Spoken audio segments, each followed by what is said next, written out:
Hello- hello friends, स्वागत है आपका गुरु विद्या पर। और आप देख रहे हैं जनरल नॉलेज क्वेश्चंस की इकोनॉमिक सीरीज, यानी कि इकोनॉमिक से संबंधित क्वेश्चंस।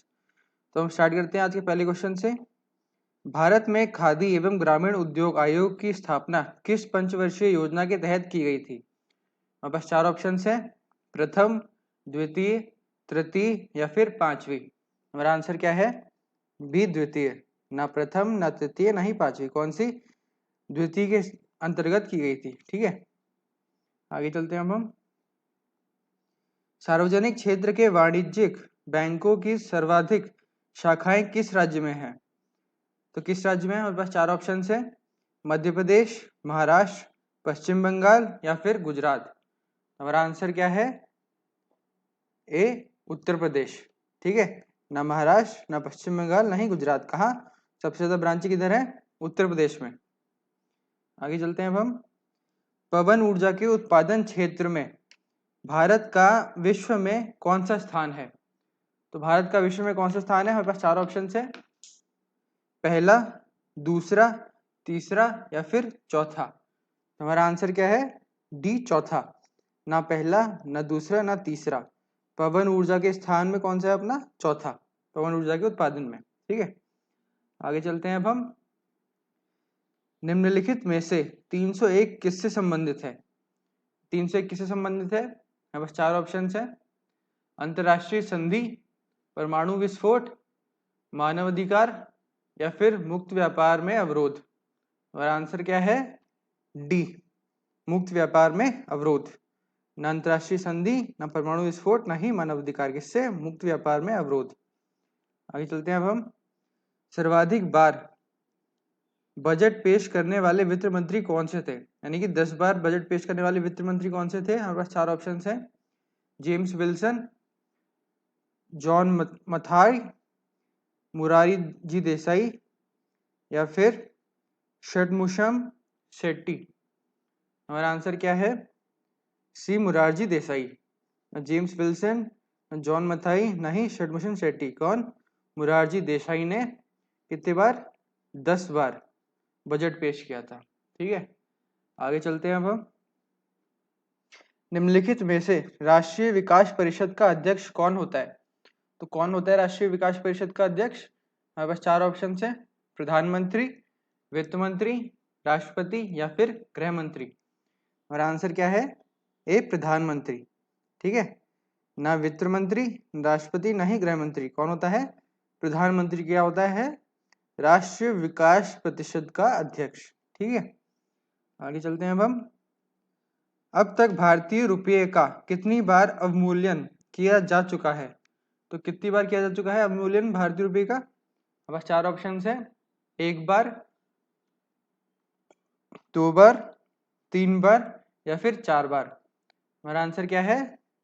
सी, तीन बार। ना एक, ना दो, ना चार। अब तक 3 बार डिवेल्यूशन हो चुका है मनी का, यानी कि अवमूल्यन हो चुका है भारतीय रुपए का। आगे चलते हैं अब हम। निम्नलिखित में से रुपए के चिन्ह की रचना किसने की थी? जो रुपए का चिन्ह है उसकी रचना किसने की थी? हमारे पास चार ऑप्शन है। जो रुपए का चिन्ह होता है ना, ये, इसकी रचना किसने की थी? हमारे चार ऑप्शन है: उदय कुमार, अमर्त्य सेन, आर जनमोहन दास या फिर इनमें से कोई नहीं। हमारा आंसर क्या है? ए, उदय कुमार। ना अमर्त्य सेन, नहीं आर जगमोहन दास। किसने करी थी? उदय कुमार ने। ये वाला जो साइन है रुपए का, वो उदय कुमार ने दिया है। आगे चलते हैं अब हम। निम्नलिखित में से रेखा समिति का संबंध है। रेखा समिति का किस संबंध है? बस चार ऑप्शन है: प्रत्यक्ष कर से, कर सुधारों से, अप्रत्यक्ष कर से या ये सभी। हमारा आंसर क्या है? सी, अप्रत्यक्ष कर से। ना प्रत्यक्ष कर से, ना कर सुधारों से। किससे? अप्रत्यक्ष कर से है संबंध। ठीक है, आगे चलते हैं अब हम। वर्ल्ड इकोनॉमिक आउटलुक किस संस्था के द्वारा प्रकाशित किया जाता है? तो कौन सी संस्था प्रकाशित करती है वर्ल्ड इकोनॉमिक आउटलुक? बस चार ऑप्शन है: अंतरराष्ट्रीय मुद्रा कोष, विश्व बैंक, भारतीय रिजर्व बैंक या फिर अंकटाड। हमारा आंसर क्या है? ए, अंतरराष्ट्रीय मुद्रा कोष। ना विश्व बैंक, ना भारतीय रिजर्व बैंक, ना अंकटाड। कौन सी? अंतरराष्ट्रीय मुद्रा कोष। ठीक है, आगे चलते हैं अब हम। भारत में सबसे पहले आमदनी पर कर लगाने की शुरुआत किसने की? सबसे पहले कर किसने लगाया? हमारे पास चार ऑप्शन है, Lord Dalhousie, Lord Macaulay, James Wilson या फिर लॉर्ड वेलेजली। तो हमारा आंसर क्या है? सी, जेम्स विल्सन। ना लॉर्ड डलहौजी, ना लॉर्ड मेकाले, नहीं लॉर्ड वेलेजली। इसने जेम्स विल्सन ने करी सबसे पहले शुरुआत। ठीक है, आगे चलते हैं अब हम। भारतीय अर्थव्यवस्था के उदारीकरण का अग्रदूत किसको कहा जाता है? तो किसको कहा जाता है? हमारे पास चार ऑप्शन है, doctor Vimal Jalan, doctor Manmohan Singh, PV Narasimha Rao या फिर पी चिदम्बरम। हमारा आंसर क्या है? B, doctor Manmohan Singh. ना विमल जालान, ना पीवी नरसिम्हा राव, ना ही पी चिदम्बरम। कौन? जो डॉक्टर मनमोहन सिंह है उनको क्या कहा जाता है? उदारीकरण का अग्रदूत। ठीक है, आगे चलते हैं अब हम। भारत में लोग किस उद्योग में सर्वाधिक लोग कार्यरत हैं? तो कौन से उद्योग में है? हमारे पास चार ऑप्शन है, लौह उद्योग, चीनी उद्योग, कपड़ा उद्योग या फिर सीमेंट उद्योग। हमारा आंसर क्या है? सी, कपड़ा उद्योग। ना लौह, ना चीनी, ना ही सीमेंट, किसमें? कपड़ा उद्योग में है सबसे ज्यादा लोग। ठीक है, आगे चलते हैं अब हम। निम्नलिखित प्रत्यक्ष करों में से किस कर से सरकार को अधिकतम आय की प्राप्ति होती है? तो किस कर से होती है? हमारे पास चार ऑप्शन है, निगम कर, आयकर, संपत्ति कर या फिर दान कर। हमारा आंसर क्या है? बी, आयकर। ना निगम कर, ना संपत्ति, ना दान। सबसे ज्यादा किससे होती है? आयकर से। वो इन चारों के अंदर से होती है, आयकर से। नहीं तो सबसे ज्यादा ओवरऑल अगर देखा जाए तो किससे होती है? जीएसटी से। ठीक है, हमारा आंसर यहाँ तो क्या है? आयकर, यानी इनकम टैक्स। आगे चलते हैं अब। निम्नलिखित में से भारतीय हीरा संस्थान कहाँ स्थित है? जो भारतीय हीरा संस्थान है वो कहाँ पर है? हमारे पास चार ऑप्शन है, दिल्ली, मुंबई, सूरत या फिर कोलकाता। हमारा आंसर क्या है?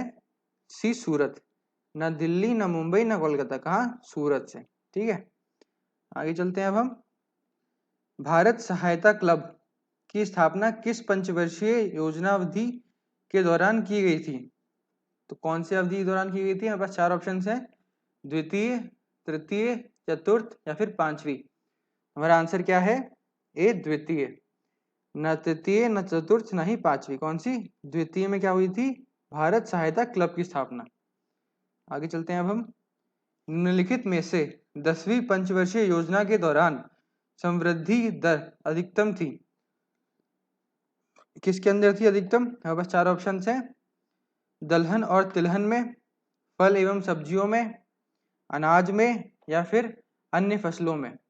हमारा आंसर क्या है? ए, दलहन और तिलहन में। ना फल एवं सब्जियों में, ना अनाज में, ना ही अन्य फसलों में। किसमें?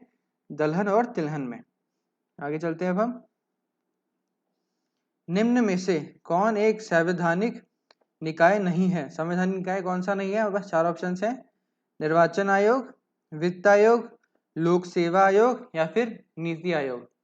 हमारा आंसर क्या है? डी, नीति आयोग। ना निर्वाचन, ना वित्त, ना ही लोक। कौन सा? जो नीति आयोग है वो संवैधानिक निकाय नहीं है। आगे चलते हैं अब हम।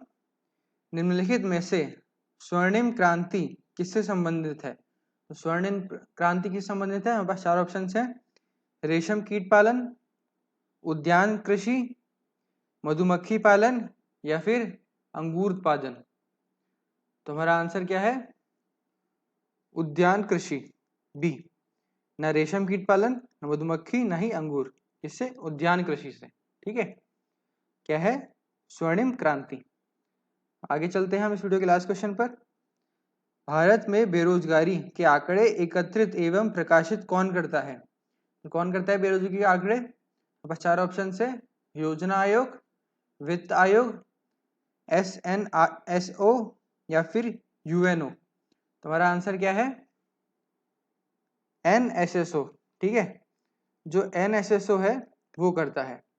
ना योजना आयोग, ना वित्त आयोग, ना UNO। कौन सा? NSSO करता है। ठीक है, तो इसी के साथ हमारी इस वीडियो के 20 क्वेश्चंस कंप्लीट होते हैं। उम्मीद है आपने कुछ नया सीखा होगा। अब हम मिलेंगे नेक्स्ट वीडियो में नए क्वेश्चंस के साथ। तब तक के लिए धन्यवाद।